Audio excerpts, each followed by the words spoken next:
शेख हसीना को सजाए मौत हो गई है, फांसी की सजा हो गई है। शेख हसीना भारत में है। अब बांग्लादेश के नेशनल सिक्योरिटी एडवाइजर इंडिया में आ रहे हैं और वो कह रहे हैं कि इंडिया को शेख हसीना को वापस कर देना चाहिए, इंटरनेशनल लॉज हैं। काफी चीजें दुहाई दी जा रही हैं और इंडिया से कहा जा रहा है कि अगर आप इस मास किलर को वापस नहीं करते हैं तो ये आपका कदम जो है निंदा के लायक होगा, ये कंडेमनेशन के लायक होगा। अब ये लैंग्वेज जो है डिप्लोमेसी के अंदर यूज की गई है। मैंने अपने पहले प्रोग्राम में कहा था कि ये लैंग्वेज जो है डिप्लोमेसी में यूज नहीं होती है।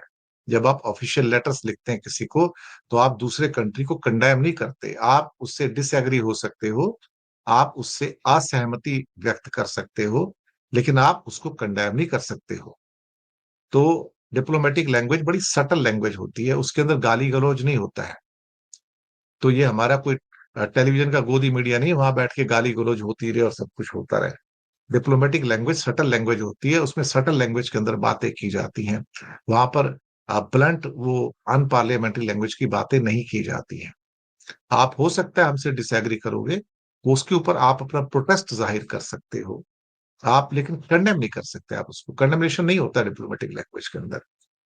तो कहीं ना कहीं जो भी अब व्यू पॉइंट वहां से निकल के आ रहा है, बल्कि मैं आज डेली स्टार की भी रिपोर्टिंग देख रहा था कि बहुत सारे वहां पर गुट हैं इस टाइम जो इसको वेलकम कर रहे हैं।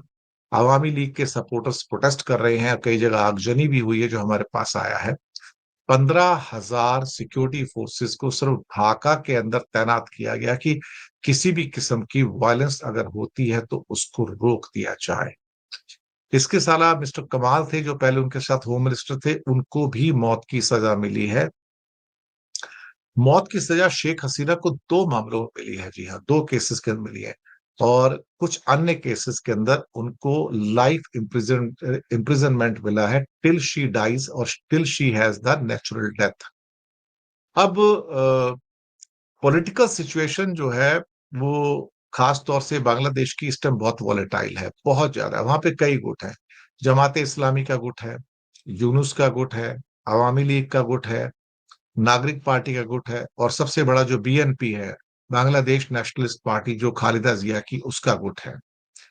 अब क्या ये खास तौर से शेख हसीना के वर्डिक्ट को लेके जो अभी आया है, क्या यूनुस साहब कुछ ऐसी तैयारी कर रहे हैं कि वो इलेक्शन ना करवाएं फरवरी के अंदर? वो कहेंगे कि देश के हालात थोड़े से वोलेटाइल हैं और इस वोलेटाइलनेस के अंदर इलेक्शन कराना ठीक नहीं होगा। हो सकता है ऐसा कोई ना कोई उनके मन में चल रहा है, क्योंकि कुर्सी जिसके पास आती है कोई छोड़ता नहीं है। पर हाँ, यूनुस साहब ने कहीं ना कहीं अ, थोड़ा कॉन्फ्रंटेशन तो किया है इंडिया को, इसमें तो कोई शक वाली बात नहीं है। फिर आगे इंडिया ने भी कन्फ्रंट किया है। तो दोनों ने अपने दरवाजे जो थे बॉर्डर के बंद किए। ट्रेड छोटा मोटा चल रहा होगा, बाकी तो मुझे पता नहीं इतना कितना ट्रेड है इस टाइम, लेकिन अधिकतर ट्रेड बंद हो चुका है और जो एक्सचेंज था वो भी बंद हो चुका है। हालांकि इंडिया की बहुत सारी फैक्ट्रियां वहां पे चल रही हैं, इसके साथ ही बांग्लादेश के बहुत सारे लोग इलाज कराने यहाँ पे आते थे, बहुत सारे इंडियन स्टूडेंट्स भी थे जो ढाका या बांग्लादेश की मेडिकल यूनिवर्सिटी में एमबीबीएस भी करते हैं, डॉक्टरी की पढ़ाई भी करते हैं। तो हिस्टोरिकल एक्सचेंजेस तो हैं दोनों कंट्रीज के। अब देखते हैं क्या होता है, लेकिन कई क्वेश्चन निकल के आते हैं कि क्या इंडिया शेख हसीना को वापस करेगा? और 17 नवंबर को आज क्राइम अगेंस्ट ह्यूमैनिटी के उस पर शेख हसीना को फांसी की सजा दे दी गई है। अब यहां पे एक दिक्कत जो जो यह ठीक है, उनके देश का है, हमसे क्या मतलब, हम ये भी कह सकते हैं। चूंकि ये यूएन का मामला है, इसलिए भारत ये नहीं कह सकता है कि हम इनको वापस नहीं करेंगे। अब यहां असली मुश्किल शुरू होती है। मैंने इस पे एक नहीं, मैंने इस पे कम से कम 2 3 4 वीडियो बनाए हैं। अभी भी शेख हसीना का एक इंडियन एक्सप्रेस में इंटरव्यू छपा, फ्रॉम अनडिस्क्लोज लोकेशन, इंडिया में है। अब मैं आपको याद दिला दूं क्या हुआ, कहां भारत, क्यों अपने को बिना बात के भारत ने अपने को इस पूरे खेल में फंसा लिया है। जब पिछले साल अगस्त में 2024 में शेख हसीना वहां से भागी, तो ठीक है, वो भारत में उन्होंने आके रुकी और ये बताया गया था कि बस रुकी हैं, और ये कोई कह रहा था 2 घंटा, कोई कह रहा था 4 घंटा, कोई कह रहा था 1 दिन, कोई कह रहा था 2 दिन, ये भाग रही हैं लंदन। ये लंदन चली जाएंगी क्योंकि इनकी बहन वहां है। और लेकिन फिर इनकी बहन का स्टेटमेंट आया कि वहाँ के यूके ने कहा है कि भाई हम इस तरह के बवाल को अपने यहाँ नहीं लेंगे, और पूरे दुनिया में धीरे धीरे इनके रास्ते बंद होने लगे।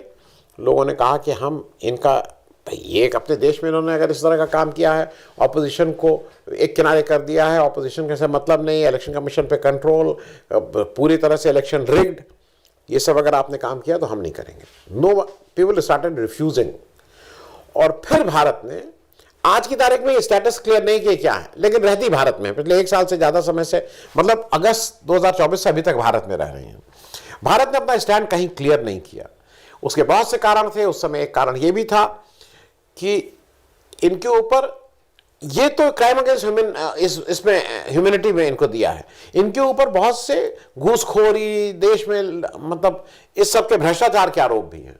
और उसमें एक आरोप जो अडानी जी वहां जाके धीरे से इनको टिका आए थे, बांग्लादेश को पावर वाला प्रोजेक्ट, अगर आपको याद हो, ऑस्ट्रेलिया से कोयला लाएंगे, इंडिया में बनाएंगे और चौगने पंचगुने दाम पे आपको बेचेंगे, ये सब जो हेरा फेरी किए थे वो भी इनके ऊपर है। और वो कुछ मतलब अब वो तो भाई भारत तो अडानी जी का मामला है, तो वो सारे कंसेशंस जो अडानी जी को फॉरेन के लिए मिले थे वो सारे अब भारत में कर, अब अडानी जी वो बिजली को भारत में ही बेच दे रहे हैं महंगे दामों पे। मानी हुई बात है, अडानी जी का मामला तो सस्ता नहीं होगा, हर चीज महंगी होगी तो वो भी महंगा है। अडानी जी के मुंह में शेख हसीना यहां पे रुकी रही, क्योंकि शेख हसीना भैया वो एक दोस्त, सब दोस्त एक दूसरे के दोस्त थे, लोग एक दूसरे से। शेख हसीना की स्टेटस किसी को नहीं पता है कि आज क्या है, मुझे तो कम से कम नहीं पता, अगर किसी को पता। पॉलिटिकल असैलम दिया गया है, भारत ने उनको दिया है कि भारत में वो ऐसी टिकी हुई है, एक 14-15-16 महीने हो रहे हैं वो क्यों यहाँ रुकी हैं। दूसरी दिक्कत जो शुरू हुई कि अगर आपको याद हो, अब शेख हसीना भारत में बैठ के उन्होंने अपने अवामी लीग की इंटरनेशनल रैली और क्या क्या वो यहाँ से एड्रेस करने लगी। मैंने उस समय भी कहा था, मैंने अभी भी कहा है कि भारत सरकार को उनको बिल्कुल मना करना चाहिए था, जब उनको आपने लीगली पॉलिटिकल असाइलम नहीं दिया है। बांग्लादेश का इंटरनल मामला है, आप वहाँ की एक सरकार अच्छी बुरी जो भी हो, आप एक दूसरे लीडर को अपने देश की धरती से क्यों गाली दिलवा रहे हैं, उनको क्यों गाली दिलवाने के उसमें है कि नहीं वहाँ गाली। भारत सरकार को लग रहा था इनसे दिलवा रही थी। अच्छा, जब ये गाली देती थी और उसमें ये भी कहती थी कि वहां के मंदिर तोड़े जा रहे हैं, तो इस तरह की बात करके इनको प्रमोट किया गया। अभी 7-8-10 दिन पहले इन्होंने एक अनडिस्क्लोज लोकेशन से फिर एक इंटरव्यू दिया भारत में, और मोहम्मद यूनुस जो वहां के सीईओ हैं उनको फिर गाली दी गई, वो भ्रष्टाचारी हैं और ये बेईमानी और ये चोर और इतना जो क्या क्या उनको कहा। भाई ये आपका पॉलिटिकल एजेंडा है, आप भारत में मतलब अव्वल तो रोकना नहीं चाहिए था, अगर रुके भी हैं तो आप चुपचाप रहिए। मैं याद के लिए सिर्फ बता दूं, आप लोगों को याद करिएगा, श्रीलंका के प्रभाकरन भी भाग के आए थे, हिंदुस्तान में छुपे थे, याद है, जिसने बाद में अल्टीमेटली प्रभाकरन के ही प्रॉम्प्ट पे राजीव गांधी की हत्या हुई। लेकिन मैं फिर भी बता दूं, यहां जब रुके थे तो किसी को कानो कान खबर नहीं थी कि वो यहां कहां रुके हैं, और वो कोई पॉलिटिकल स्टेटमेंट यहां से नहीं देते थे। लेकिन यहां तो मतलब इनको यूज करना है क्योंकि इलेक्शन है, और ये दिखाना है कि उनको यहां रहना था, कोई जगह मिल नहीं थी, तो जो आप कहिएगा वो हम कहने को तैयार हैं। तो आज भारत एक बुरी स्थिति में ये फंस गया है। What they are going to do with Sheikh Hasina, क्योंकि वहां से तो डिमांड आ गई है कि अब इनको वापस करना होगा। मृत्युदंड क्राइम अगेंस्ट ह्यूमैनिटी है, यूएन के की एक ऑर्गेनाइजेशन, मतलब उसी का एक्सटेंशन है जो आईसीटी है, आप वापस कैसे नहीं करेंगे। अब आप वापस करें तो दिक्कत, न वापस करें तो दिक्कत, और बैठे बिठाए एक दोस्ती को निभाने के चक्कर में आपने एक अच्छे दोस्त से दुश्मनी ले ली। मतलब एक ऐसा देश जो आपका लॉन्ग टर्म दोस्त था, आपसे अनुग्रहित था, आपको बड़ा भाई मानता था, उससे एक दूसरे दोस्त की दोस्ती के लिए, और वो भी ऐसा दोस्त जिससे माल की दोस्ती है, पैसे वाली दोस्ती है, उसको करने के लिए आपने उससे रिश्ते खराब कर लिए। तो मेरे हिसाब से it is a very difficult situation for India, और on the face of it आज नहीं तो कल अगर स्टेटस को है, भारत को शेख हसीना को बांग्लादेश को वापस करना ही पड़ेगा। मेरे हिसाब से इसके अलावा और कोई चारा नहीं है। जब ये आज फैसला सामने आया शेख हसीना के खिलाफ, उसके बाद एक खबर और सामने आई कि भारत को भी धमकी दी गई है। क्या है ये पूरा मामला और आखिर भारत को धमकी देने की जरूरत क्यों आई? आखिर कौन है जिसने भारत को ललकारा है? जानकारी के लिए हमारे साथ जुड़ी हैं सोनम। सोनम, शेख हसीना पर आफत ही कहेंगे इसे, और अब हिंदुस्तान को धमकी, क्या है पूरा मामला? तो ऋतिक, जैसे ही शेख हसीना को बांग्लादेश में सजाए मौत दी गई और ये फैसला सुनाया गया, इसके बाद शेख हसीना की प्रतिक्रिया भी सामने आई। लेकिन अब बांग्लादेश सरकार की तरफ से पहली बार जो है बड़ा बयान सामने आया है, और बयान है भारत को लेकर अब मोहम्मद यूनुस सरकार की तरफ से धमकी दी गई है। क्या कुछ कहा गया है वो जान लेते हैं। दरअसल बांग्लादेश के विदेश मंत्रालय ने अब भारत को जो है औपचारिक पत्र लिखकर पूर्व प्रधानमंत्री रही शेख हसीना और फरार आरोपी शेख हसीना को देश लौटा की मांग की है।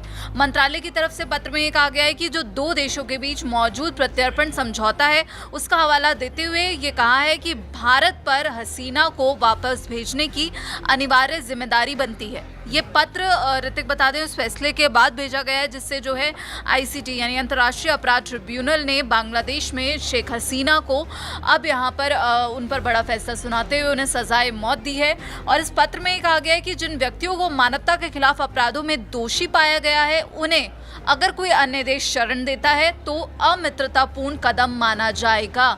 यानी यहाँ पर सीधे सीधे कहा है कि अगर शेख हसीना को आप अपने देश में, हम बता दें कि 15 महीने से शेख हसीना भारत में रह रही हैं, दिल्ली में आज़ादी से रह रही हैं, ये बयान उनका सामने आया था। उनके बेटे ने भी कहा कि भारत में जो है शेख हसीना बहुत सुरक्षित हैं और वहाँ की जो सुरक्षा एजेंसियाँ हैं उनको सुरक्षित रखने में बहुत बड़ी भूमिका निभा रही हैं। और अब यहाँ पर जो बांग्लादेश की तरफ से प्रतिक्रिया आई है, इससे साफ साफ हो जाता है कि यहाँ पर अब जो है भारत को लेकर धमकी देने की कोशिश की गई है। सीधा सीधा बतौर धमकी दी गई है और कहा गया है कि शरण देना ऐसे लोगों को जिन पर मुकदमा चल रहा है या फिर जिनको अपराधों में अब वो दोषी पाई गई हैं तो उनको शरण देना अमित्रतापूर्ण कदम माना जाएगा, यानी कि खतरे से खेलने जैसा होगा और ये न्याय की अवहेलना होगी, जस्टिस का ये सीधा सीधा वायलेशन होगा। अब बांग्लादेश ने स्पष्ट किया है कि भारत अगर हसीना को शरण देता है या उन्हें वापस भेजने में देरी करता है तो ये जो हमारे द्विपक्षीय रिश्ते हैं, हमारे जो बायलेटरल रिलेशंस हैं, उन पर बड़ा प्रभाव डाल सकता है। तो यहाँ पर अब भारत को सीधे सीधे चेतावनी दी गई है। खबर आप तक पहुंच गई होगी कि ढाका के इंटरनेशनल क्राइम ट्रिब्यूनल यानी आईसीटी ने बांग्लादेश की पूर्व प्रधानमंत्री शेख हसीना और उनकी सरकार में गृह मंत्री रहे असदुज्जमा को फांसी की सजा सुनाई। सवाल है कि इस आदेश का संदेश भारत के लिए क्या है? इस पर भारत को खुश होना चाहिए या परेशान होना चाहिए? यह सवाल इसलिए बहुत गंभीर है क्योंकि दोनों ही नेता बांग्लादेश में तख्ता पलट के बाद से भारत में ही रह रहे हैं और इसे बांग्लादेश का मौजूदा तंत्र उनके आंतरिक मामलों में दखल की तरह देख रहा है। बांग्लादेश की सरकार कह चुकी है कि भारत शेख हसीना को उन्हें सौंप दे। अगर एक लाइन में कहें तो यह नरेंद्र मोदी की नाकाम और निकम्मी विदेश नीति की मार्कशीट की तरह है। इस निकम्मेपन ने बांग्लादेश जैसे भारत मित्र को दूर कर दिया है। अब वो पाकिस्तान के साथ पींगे बढ़ा रहा है। अब देखिए कि कैसे बांग्लादेश के इस आंतरिक फैसले ने भारत के लिए मुसीबत खड़ी कर दी है। कैसे विदेश नीति के मामले में नरेंद्र मोदी एक अनाड़ी प्रधानमंत्री साबित हुए। नरेंद्र मोदी जब प्रधानमंत्री बने थे तो एक नारा उन्होंने उछाला था, नेबरहुड फर्स्ट। इस नीति का मूल उद्देश्य था पड़ोसी देशों के साथ मजबूत आर्थिक और सुरक्षा संबंध स्थापित करना। लेकिन मोदी न पाकिस्तान को समझ सके, न नेपाल को, न बांग्लादेश को, न श्रीलंका को और चीन को समझना तो जाने ही दीजिए। फिलहाल बांग्लादेश की बात करते हैं। मोदी और उनके विदेश मंत्री शेख हसीना को बांग्लादेश समझ बैठे। सतह के नीचे शेख हसीना के पीछे भारत के खिलाफ उभरते असंतोष की हवा तक नहीं थी Modi and private limited company को। वो अंधाधुंध समर्थन देते रहे हसीना को। बांग्लादेश में शेख हसीना के खिलाफ गुस्सा चरम पर जा पहुंचा। लेकिन सत्ता के नशे में चूर शेख हसीना और नरेंद्र मोदी दोनों ही इस गुस्से को भाप पाने में नाकाम रहे। जनता और विपक्ष की आवाज को, शेख हसीना के दमन को भारत का समर्थन, आर्थिक सहायता, सीमा सुरक्षा सहयोग और चीन के प्रभाव को रोकने के बदले में था। लेकिन संदेश ये गया कि भारत बांग्लादेश में तानाशाही कायम करना चाहता है। शेख हसीना की छवि भारत समर्थित तानाशाह से ज्यादा कुछ बची ही नहीं थी। भारत ने हसीना को एकमात्र भरोसेमंद सहयोगी मान लिया बांग्लादेश में। मोदी देख ही नहीं पाए कि यह गुस्सा भड़केगा तो भारत के लिए कितना बड़ा नुकसान होगा। अगस्त 2024 में शेख हसीना की सरकार के पतन के बाद बांग्लादेश ने अपनी विदेश नीति में बड़ा मोड़ लिया। जहां शेख हसीना के समय में और इससे भी पुरानी सरकारों के समय में भारत के साथ गठजोड़ प्रमुख था, ऊपर था, वहीं अब मोहम्मद यूनुस की अंतरिम संस्कार ने पाकिस्तान के साथ संबंधों को नई ऊंचाई देनी शुरू की। अगस्त में मोहम्मद यूनुस ने सत्ता संभाली और सितंबर में संयुक्त राष्ट्र महासभा की बैठक के दौरान पाकिस्तानी प्रधानमंत्री शहबाज शरीफ के साथ न्यूयॉर्क में पहली मुलाकात की। इस मुलाकात का असर यह हुआ कि पूरे 53 साल बाद नवंबर 2024 में बांग्लादेश के चटगांव बंदरगाह पर पहली बार पाकिस्तानी कार्गो जहाज ने पाल बांधी। इसके अगले महीने दिसंबर 2024 में मिस्र की राजधानी काहिरा में मोहम्मद यूनुस और शहबाज शरीफ ने फिर से मुलाकात की। नरेंद्र मोदी की कमकली और एस जयशंकर की नासमझी की वजह से बांग्लादेश और पाकिस्तान का यह गठजोड़ न केवल व्यापारिक बल्कि सामरिक तौर पर भी भारत के लिए खतरे की घंटी बनता जा रहा है। दोनों देशों ने जनवरी 2025 में संयुक्त व्यापार परिषद का गठन किया है, जिसका मकसद 3 साल में आपसी व्यापार को $3 अरब तक ले जाना है। अगस्त 2024 तक यह केवल $71 लाख था। पाकिस्तान ने बांग्लादेशी यात्रियों के लिए वीजा शुल्क माफ कर दिया तो बांग्लादेश ने पाकिस्तानियों के लिए सुरक्षा जांच में छूट दे दी। दोनों देशों के बीच सीधी उड़ान सेवा फिर से शुरू हो गई। 2018 में शेख हसीना सरकार ने भारत के साथ निकट संबंधों के कारण पाकिस्तानी विमानों पर प्रतिबंध लगा दिया था। अब आइए भारत के लिए असली खतरे पर। शेख हसीना के बांग्लादेश छोड़कर भागने के बाद बांग्लादेश ने पाकिस्तान से 40,000 तोपखाने के गोले, 2900 प्रोजेक्टाइल और 40 टन आरडीएक्स खरीदा, जो पिछले साल से 3 गुना अधिक है। फरवरी 2025 में बांग्लादेश और पाकिस्तान की नौसेना ने दशकों बाद संयुक्त सैनिक अभ्यास किया। अप्रैल 2025 में ढाका में 15 साल बाद विदेश सचिव स्तर की वार्ता हुई। वहीं जुलाई में पाकिस्तानी गृहमंत्री मोहसिन नकवी ने ढाका की यात्रा की। इसी नवंबर में ढाका में खात्मे नबूवत सम्मेलन में पाकिस्तानी मौलाना फजलुर रहमान ने दोनों देशों को एक ही उम्मत यानी एक ही कौम बताया। भारत के लिए पाकिस्तान और बांग्लादेश के बीच गाढ़ा होता यह रिश्ता भारत की सीमा सुरक्षा के लिए एक कड़ी चुनौती बनता जा रहा है। अगर दोनों देश इसी तरह पास आते रहे तो दक्षिण एशिया में भारत के खिलाफ एक नया गठबंधन उभर सकता है। और इसकी वजह केवल यह होगी कि नरेंद्र मोदी के पास अंतर्राष्ट्रीय कूटनीति की ऐसी समझ नहीं जिसमें पहले के प्रधानमंत्री माहिर थे।